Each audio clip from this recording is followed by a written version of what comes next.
Damai sejahtera Allah yang melampaui segala akal, itulah yang menguasai hati dan pikiranmu di dalam Kristus Yesus Tuhan. Amin. Selamat hari Minggu Bapak Ibu Saudara-saudari sekalian. Seperti yang sudah diwartakan tadi, kami Pendeta Binsar Pangihutan Panggabean Sarjana Teologia yang saat ini bertugas di HKBP Citra Maja yang terletak di Maja. Marbasa Batak mau mati, songon na janggal hurasa.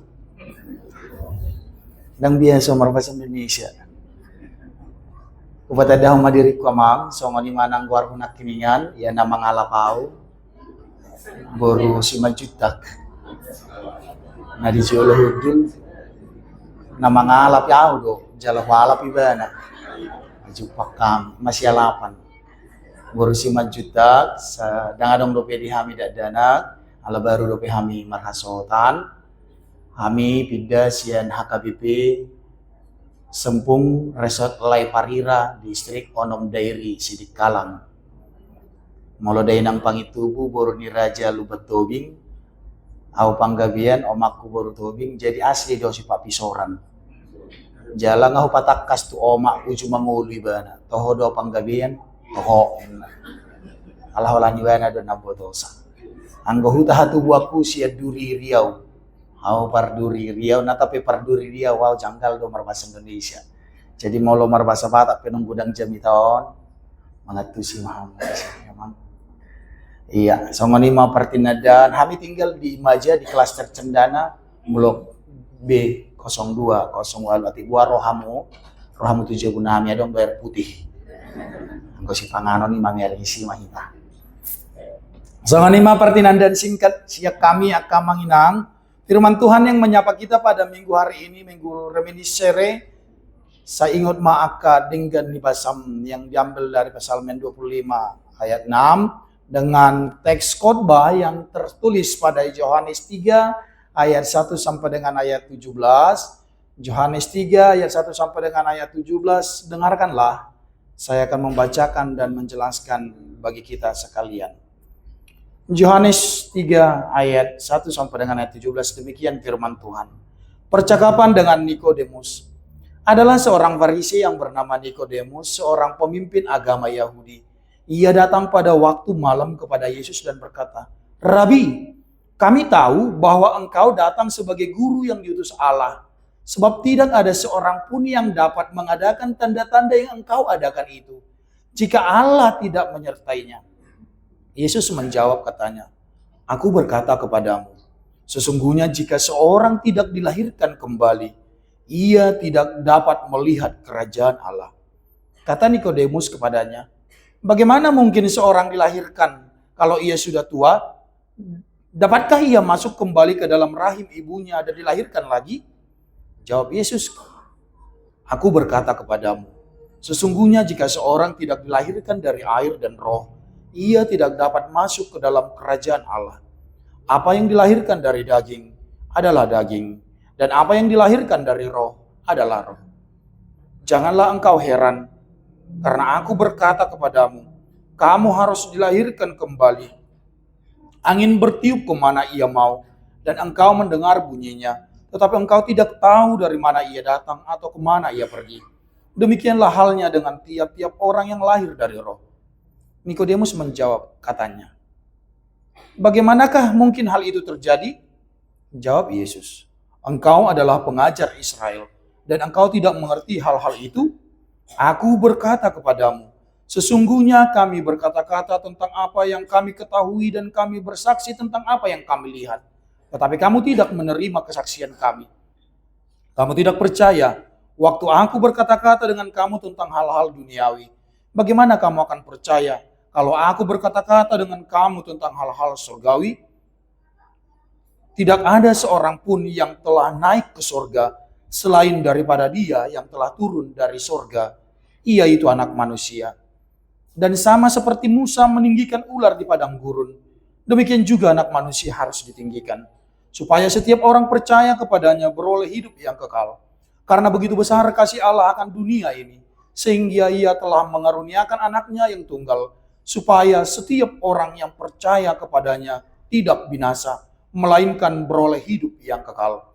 Sebab Allah mengutus anaknya ke dalam dunia, bukan untuk menghakimi dunia, melainkan untuk menyelamatkannya oleh Dia.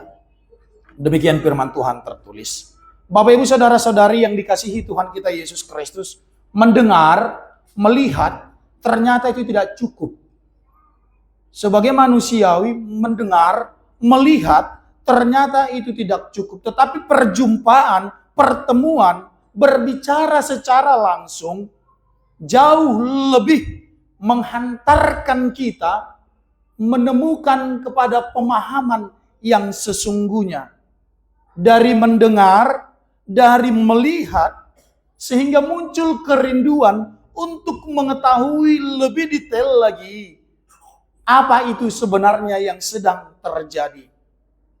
Dan itu yang terjadi pada firman hari ini, di mana seorang yang berhikmat, seorang yang dikatakan orang yang mengerti hukum, dan seorang yang dikatakan orang yang bijak, yang ditinggikan dari antara kaumnya, memiliki kerinduan untuk berbicara secara intens atau face to face, istilah di zaman Noengon Bapak Ibu, dengan Yesus itu sendiri. Dia yang belum begitu mengenal siapa itu Yesus secara utuh, tapi dia sering mendengar tentang ini. Dia belum pernah berbicara secara langsung. Itulah Nikodemus, sahala Parise, si boto surat, jalatar guar guru di halak Yahudi.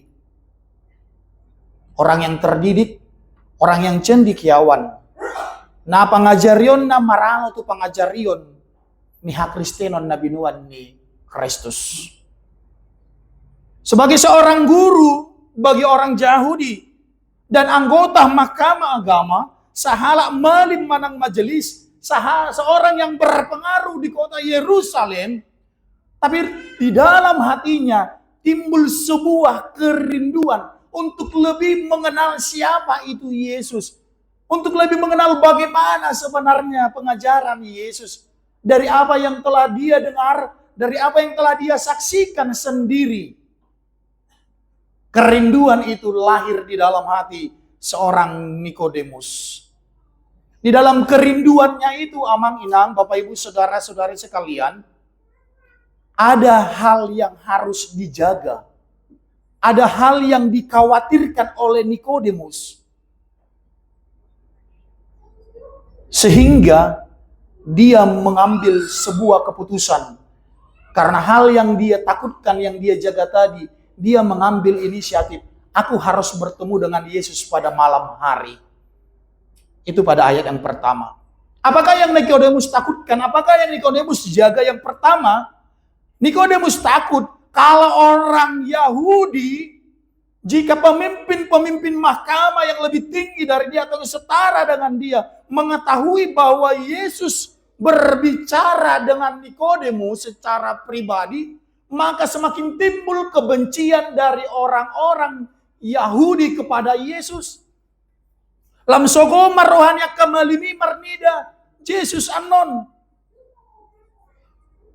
Itu hal yang pertama Nikodemus takutkan. Hal yang kedua Nikodemus takutkan, jika mereka tahu bahwa Nikodemus berbicara dengan Yesus, maka dia akan terasing dari antara kelompok-kelompoknya.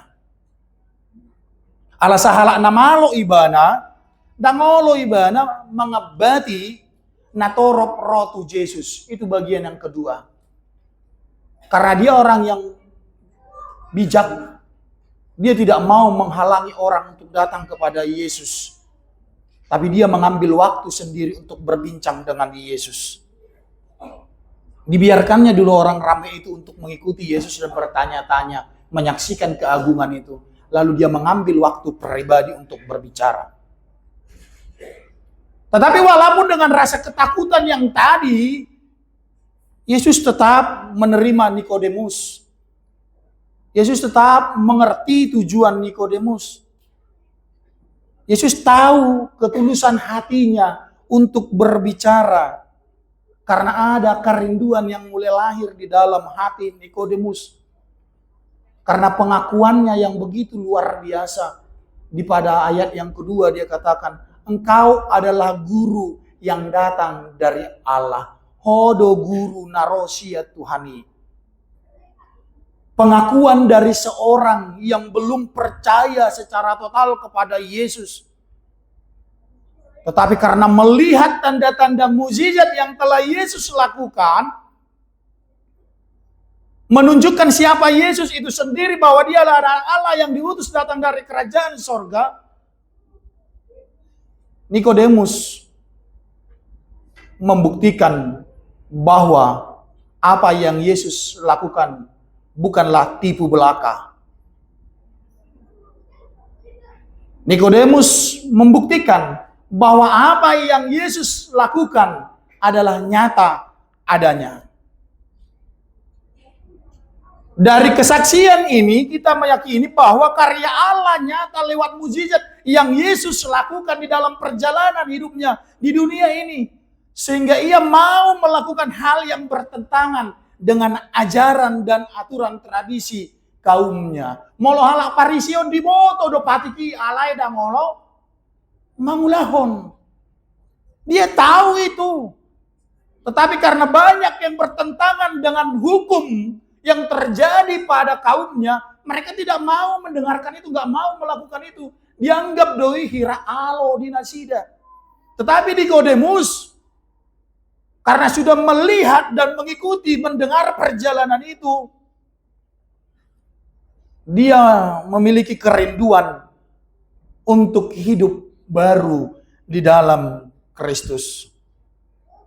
Jika Nikodemus yang adalah orang Farisi mau mengakui Yesus adalah guru yang datang dari Tuhan, bagaimana dengan kita yang sudah disebut sebagai anak Allah? Ini pertanyaan mendasar untuk kita makin masuk ke dalam khotbah ini. Jika Nikodemus salah Farisi, naso marah, naso mangatusi, jalan naso persia tu Yesus nase maralo tu pengajarion di Yesus, maka tidak konhodo guru narosian debata. Bagaimana buahi tak keamanginan yang telah dimateraikan sebagai anak-anak Allah?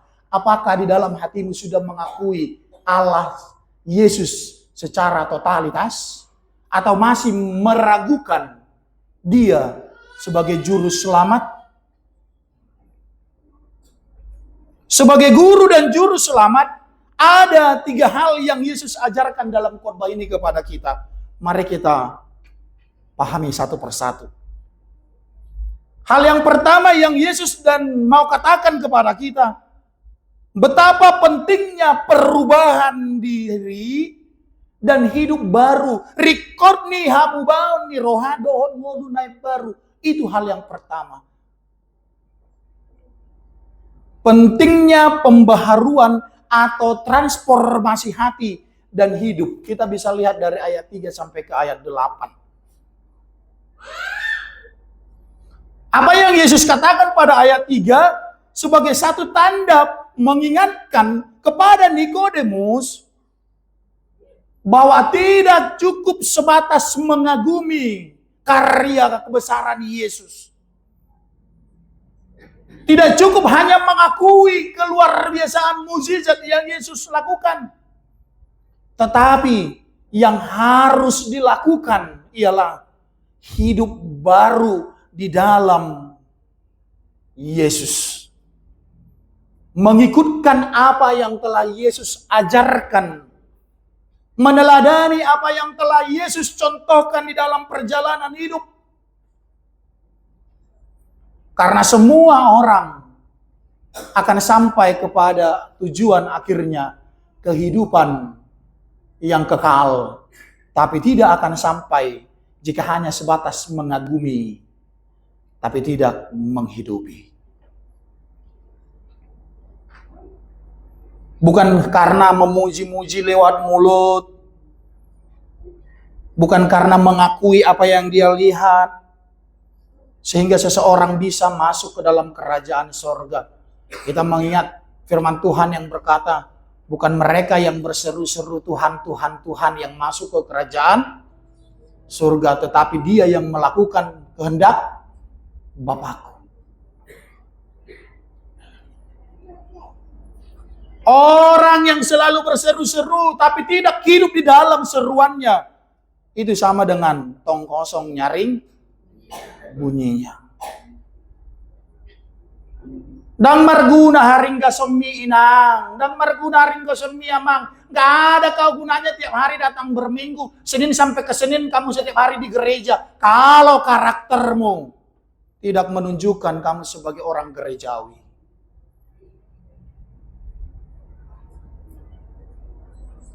Dang merlapatan nih.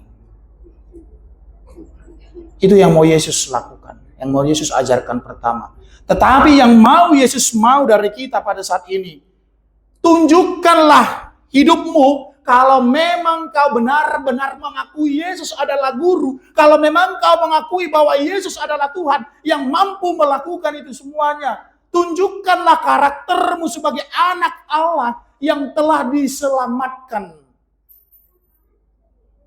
Kehidupanmu yang menjadi penentu siapa kamu sebenarnya.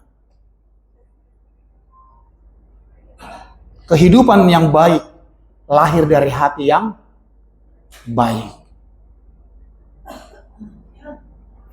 Itu yang pertama.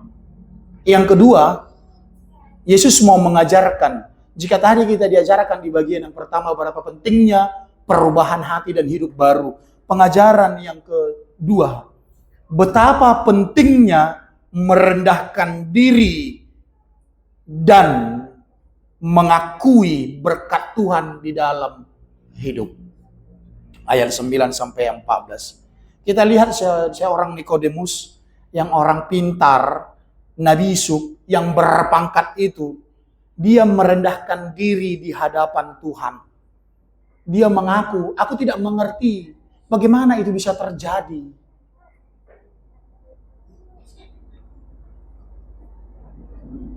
Diakui mana dorang dia tusi mana puasa boy masa songan halongangan Nabi Nabi Yesus. Di rohan nang pikiran ni jol matar lupa biala jauhi hao toon sabindo Nabi natupa ni Yesus bagi orang-orang yang tidak percaya kepada Yesus bahwa segala sesuatu yang Yesus lakukan adalah kebodohan atau pembodohan. Alai bagi Nikodemus mangulado debata mengukap rohana laho manada hagugun dohot wasoni debata na pinatupan ni Yesus. Dia menyingkirkan pengetahuannya. Dia menyingkirkan siapa dirinya untuk memahami kuasa Allah. Itu juga yang Tuhan mau di dalam hidup kita Bapak Ibu Saudara-saudari.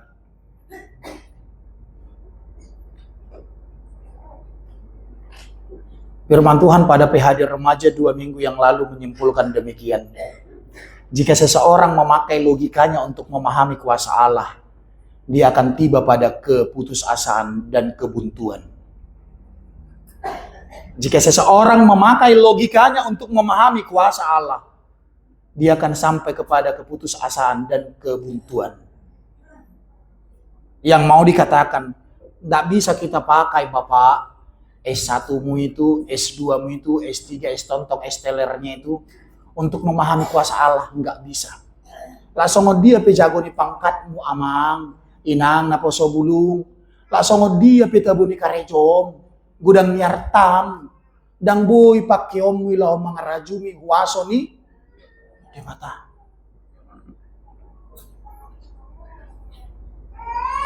Karena kalau kita hanya mengandalkan pikiran kita, tenaga kita untuk memahami siapa Yesus dan bagaimana dia berkuasa, maka kita akan sampai yang pada namanya kebodohan tadi.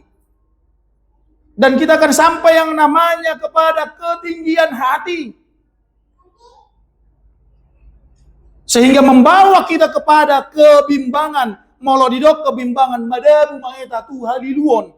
Yang berakhir pada jatuhnya ke dalam dosa. Oleh karena itu yang diharapkan di sini untuk memahami karya Allah dalam hidupmu dan memahami siapa Yesus itu di dalam hidupmu, rendahkanlah dirimu di hadapan Tuhan. Didokdo Hala na pati tibo dirina saina patutoru kudo. Alai na patutoru diri saina patibo kudo. Siapa bermegah di hadapan aku, dia akan direndahkan di hadapan Bapa. Tetapi siapa yang merendahkan diri di hadapan aku, dia akan ditinggikan di hadapan Bapa. Kerendahan hatimu yang Tuhan mau, Bapak Ibu Saudara-saudara. Kalau datang kepada Tuhan, jangan katakan apa yang sudah kau lakukan. Gudang dojol mamar heahu bigi martangyang didok songonon. Ale marbasa bata mamati. Didok masongonon di tangyang ne kepet hu bigi.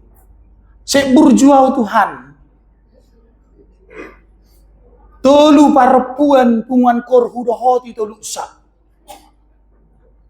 Moladong na marsahid ito raw doongan ni situ alau tu si. Martangi yang doa Tuhan. Belga-belga doa mo lihat tu gereja. Moladong pesta mitor mangalilang doa belga-belga. Alay Tuhan buasa songonon ngoluk kunang akayan ako. Kenapa Tuhan? Padahal aku nggak pernah absen toh. Sudah kulakukan yang kamu katakan. Dikatakan setiap minggu atau sekali sebulan di gereja diberi amplop untuk sokongan kegiatan resort masukkan kok besar-besar Tuhan. Tapi kok hidupku gini-gini aja justru semakin menderita. Apa sih maumu Tuhan? Enggak, itu yang Tuhan mau. Di hadapan Tuhan jangan katakan apa yang sudah kau lakukan, tapi katakan apa yang harus ku. Ido buku ede. Ahadonai hubain Tuhan, Ahadonai hubain Tuhan. Apa yang harus kulakukan Tuhan? Apa yang harus kulakukan Tuhan? Ido narikot dia dopan di debatan apa dua honi. Napatuluhon jala odo naparpudi unang paliliku ngabusi siya ko berek kamu. Tapi kabodo niya nasi. Napatuluhon aka amanginang yang terakhir. Tuhan menunggumu untuk datang kepadanya karena apa? Karena begitu besar kasih Allah akan hidupmu. Tuhan menunggumu datang hingga kita sampai kepada topik minggu. Ada topik minggu nak kiningan. Kenapa dibaca itu? Sugari dan ngadongi pasti lagi buat kamu kan? Alah boto ngadong pikiranmu naon aja hatok man yang padi dalam gabianon mengarisa na puang jam sada. Udah ada ini di pikirannya. Aduh aku udah janji ini. Sugari, kasih Allah begitu besar akan dunia ini. Kasih Allah akan begitu besar pada hidupmu amang inang sehingga Allah menunggu untuk kembali. Datanglah. Itu yang Tuhan mau. Tuhan gak menginginkanmu jatuh ke dalam kesengsaraan. Tetapi karena ulahmu tadilah kamu jatuh ke dalam kesengsaraan. Ingat, Tuhan tidak pernah menguji manusia karena dia sendiri tidak suka tapi yang membuatmu jatuh ke dalam cobaan dan ujian itu dirimu sendiri. Kau terlalu membangga-banggakan dirimu. Audo siswan bulu di gereja. Di dia bulu ya sahupat hututu. Ini cep kali di tengah-tengah gereja. Ala dakolano nanggo dia saudara kerasa semuanya teh. Di huriana asing nah Yahova si didok memahami pas dirapok di huria. Audo siswa bulu di huriana mangna. Roma paditei. Di dia bulu na sinuam minang asa upat. Hututung di julung. Karena kesombongan kita tadi, kita sulit untuk datang kepada Tuhan. Kalaupun kita datang menghadap kepada Tuhan, kita jatuh kepada ketinggian hati tadi. Sementara Tuhan tadi sudah mengatakan betapa pentingnya perubahan hidup dari yang lama kepada hidup yang baru. Ido, jamita pertangyangan, molo pertangyangan kamu. Sugari martudu raisa pertangyangan na 2 sa mingguan. Dahil 10 manang 20 halak. Epistel tadi mengatakan hidup baru itu yang Tuhan mau di dalam hidupmu. Hidup baru itu akan terjadi ketika kamu merendahkan diri. Itu poin kedua tadi. Dan hidup baru itu akan terjadi ketika kamu mau datang ke hadapan Tuhan. Seperti Nikodemus tadi, Bapak Ibu, Saudara-saudari. Dia datang ke hadapan Tuhan, dia mau hidup baru, dia rendahkan dirinya di hadapan Tuhan.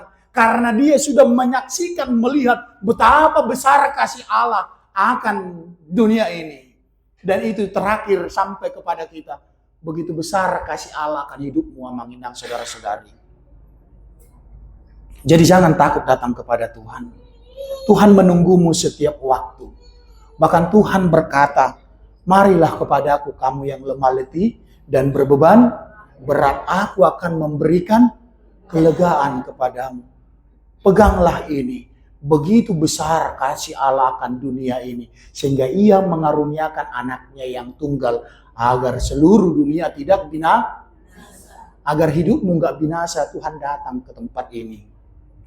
Bukan hanya dunia ini, jangan bawa dunia ini. Supaya hidupmu, hidupku, dan hidup kita tidak binasa.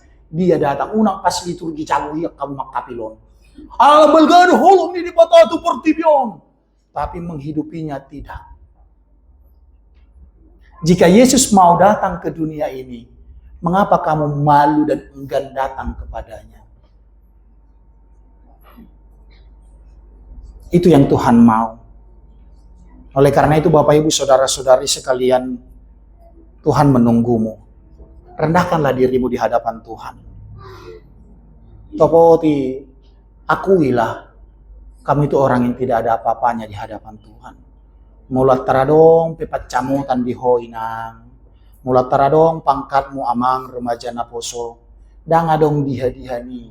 Sian debata do harorwani. Rendahkanlah, datanglah. Segala yang kau miliki, pahami itu dari Tuhan. Jika kamu pahami itu dari Tuhan, maka akan tersingkir dari hidupmu kesombongan. Jika kau menyadari bahwa pendidikanmu yang tinggi itu, IP-mu yang tinggi itu, semuanya yang ada padamu itu dari Tuhan, maka kau akan merendahkan dirimu di hadapan Tuhan. Dan Tuhan senang atas itu. Maka akan bertambah lagi sukacita yang Tuhan berikan kepadamu. Tetapi jika dalam hatimu ada kesombongan, aku bisa karena aku terbiasa, maka terimalah air mata di akhir dari perjalanan. Tapi dikatakanlah seperti lagu sekolah minggu, sa, aku bisa bertalenta bersama Tuhan, aku benasenya jarhon di sekolah minggu. Katakanlah, aku bisa karena Tuhanku. Tanpa Tuhanku, aku bukan siapa-siapa. Rendahkanlah dirimu di hadapan Tuhan. Datanglah, kenalilah Yesus itu. Yesus adalah kehidupanmu. Yesus adalah jalan keselamatanmu. Tidak ada yang lain. Dan pahamilah, tanamkan di dalam hatimu. Oleh karena kasih-Nya yang begitu besarlah, aku bisa sampai saat ini. Makanya lagu rohani ada menyanyikan, kurasa kita semua tahu itu kan. Aku ada saat ini, semua karena kemurahan. Seperti yang dibilang lagu remaja Naposo tadi itu. Bukan karena hebatmu kamu ditebus. Bukan karena kuasamu kamu ditebus. Tapi karena kasih karunia Tuhan kau diselamatkan. Oleh karena itu sekali lagi firman Tuhan mengajak kita. Mari datanglah. Tuhan menunggumu. Tuhan menunggumu. Rendahkanlah dirimu di hadapan Tuhan. Dan nikmatilah kasih karunia yang begitu besar yang akan Dia berikan lagi dalam hidupmu. Percayalah dan katakanlah, amin. Aku di sini Tuhan. Kita berdoa.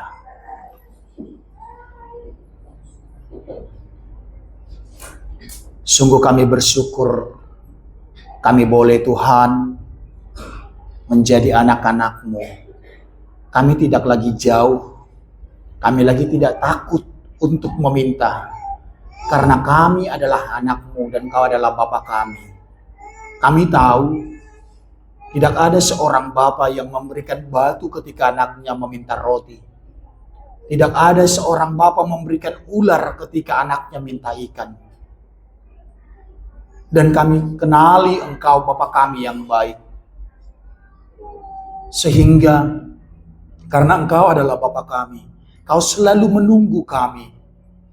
Kau selalu memberikan keselamatan, pertolongan kepada kami. Meski seringkali kami anak-anak-Mu ini hanya mengandalkan pikiran kami, hanya mengandalkan kekuatan kami. Kami lupa bahwa segala sesuatu yang ada pada kami itu berasal daripada Tuhan. Oleh karena itu Bapa kami yang baik, firman-Mu pada hari ini yang telah kami dengar, mengingatkan kami betapa besarnya kasih karunia-Mu kepada kami di dalam hidup kami. Oleh karena itu Bapa kami mau datang ke hadapan Tuhan, hidup baru di dalam Tuhan.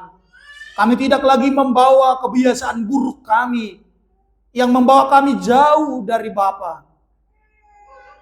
Kami mau merendahkan diri di hadapan-Mu Tuhan, karena kami tahu segala sesuatu yang terjadi dan yang ada di dalam hidup kami bukan karena kekuatan kami, tapi oleh karena kasih kemurahan-Mu saja. Bapa kami yang baik, itulah mengapa kami selalu datang ke hadirat-Mu Tuhan. Bukan hanya di gereja ini, tapi dalam kehidupan perjalanan kami setiap hari, kami selalu datang berseru-seru, memanggil-manggil nama-Mu. Tatap dan tiliklah hati kami Bapa.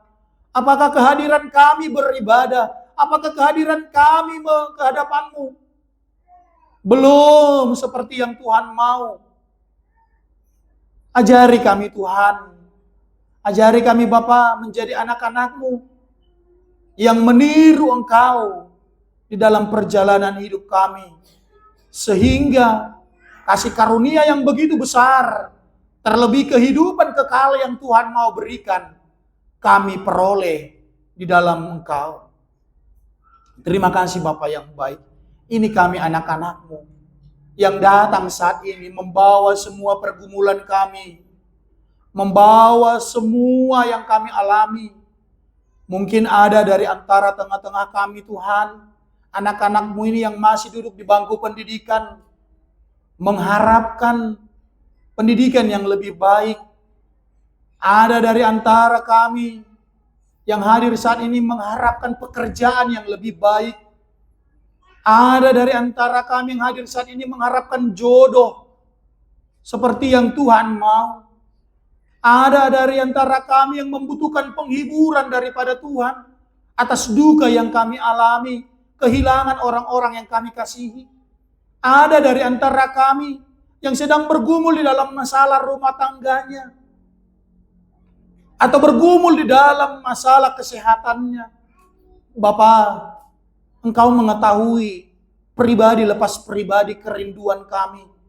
Bahkan kami yang masih merindukan uluran tangan Tuhan atas berkat-Mu di tengah-tengah rumah tangga kami untuk memiliki keturunan. Kami percaya tidak ada yang mustahil bagi-Mu Bapa. Ketika kami datang meminta di dalam kerendahan hati, kami mau hidup di dalam Tuhan. Segala sesuatu yang kami rindukan, Tuhan akan berikan. Ini kami Bapa. Kami mau hidup baru di dalam Tuhan. Janganlah ingat-ingat akan pelanggaran kami, tetapi kuatkan dan mampukanlah kami untuk menjadi seperti yang Tuhan mau. Apabila ada keluarga kami yang belum bisa hadir ke tempat ini karena sakit dan penyakitnya, baik itu sakit secara fisik, baik itu sakit secara pikiran dan hati, kami hanya mampu menyerahkan keluarga kami dan sanak saudara kami. Engkaulah yang mengubah tubuhnya yang lemah menjadi kuat, hati dan pikirannya yang hancur menjadi utuh di dalam Tuhan, sehingga ia boleh menatap ke depan bahwa kasih-Mu begitu besar untuk dia di dalam kehidupannya ke depan. Kami serahkan Tuhan hidup kami, jemaat-Mu, gereja-Mu, perhalado-Mu, dan hamba-Mu yang bertugas di AKBP Taman Adiasa ini. Tuhan, tutup bungkuslah di dalam kasih-Mu. Jauhkan dari tengah-tengah jemaat-Mu yang ada di Taman Adiasa ini si iblis ini yang merusak kesatuan dan persatuan, yang ingin menguasai dan ingin menunjukkan siapa dirinya di dalam persekutuan. Tetapi biarlah damai sejahtera Allah yang berada di tengah-tengah jemaat, Parhalado dan hamba-Mu, sehingga melalui gereja Taman Adiasa ini, kerajaan Tuhan semakin termulia di tengah-tengah kehidupan kami. Bantu, bimbinglah hamba-Mu yang memimpin jemaat-Mu di Taman Adiasa ini bersama dengan Parhalado untuk semakin mengenal Engkau di dalam perjalanan kehidupan gereja-Mu. Terima kasih Bapa yang baik, terima kasih. Ini kami dan kerendahan hati kami mau Tuhan baharui. Kami serahkan hidup kami hanya ke dalam tangan pengasihan-Mu. Di dalam nama Putra-Mu Yesus Kristus, Juru Selamat kami yang hidup, kami berdoa. Amin.